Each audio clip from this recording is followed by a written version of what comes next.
The United Nations Security Council has also condemned the violence in Iraq. Thursday's emergency meeting was called after fighting in the country intensified. CCTV's Nick Harper has more from UN headquarters in New York.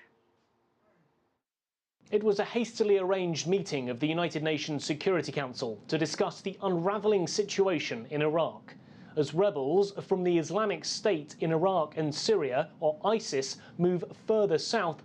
The United Nations Security Council came together to unanimously denounce the violence. The Council was briefed by the head of the UN political mission in Iraq, who said that he felt, quote, quite assured there was no immediate danger of the violence spreading to the capital, Baghdad. After the meeting, the current president of the Security Council, Russia's representative, Vitaly Churkin, spoke to reporters and said the Council was of one voice in its support of Iraq. The members of the Security Council are united in their attitude to the situation in Iraq, and the members of the Security Council expressed their unanimous support to the government and people of Iraq in their fight against terrorism.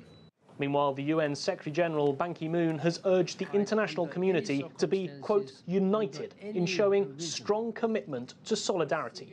He also said that terrorism could not be tolerated. It is clear that more effort needs to be directed and combating the conditions that give rise to terrorism. Nothing can justify terrorism.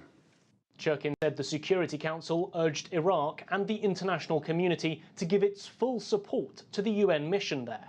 However, the mission, known as UNAMI, is not equipped for this level of violence, and there's now a question over whether its mandate needs to be changed so it can give more support either on a political or humanitarian front. But already the UN Refugee Agency, UNHCR, has increased its aid efforts in response to the mass exodus. Fighting has meant that more than 500,000 people have reportedly fled their homes. UNHCR has protection teams on the ground to help those in need and is providing tents and shelters for families. And it appears the UN and its agencies are likely to be called on more in the coming days. Nick Harper, CCTV at the United Nations in New York.